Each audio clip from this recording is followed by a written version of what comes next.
You're my friend now. We're having soft tacos later.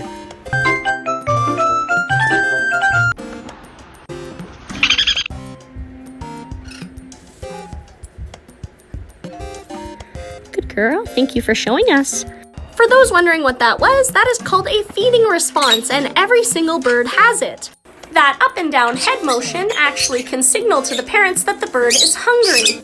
It can also help food get from the bird's beak into their crop. The crop actually helps a bird digest its food.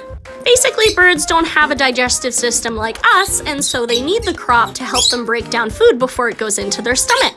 Basically, it's similar to the reflex that babies have when you put your finger into their hand. They naturally squeeze it, while birds will naturally bob their head up and down if the sides of their beaks are stimulated in a certain way. Interesting, right?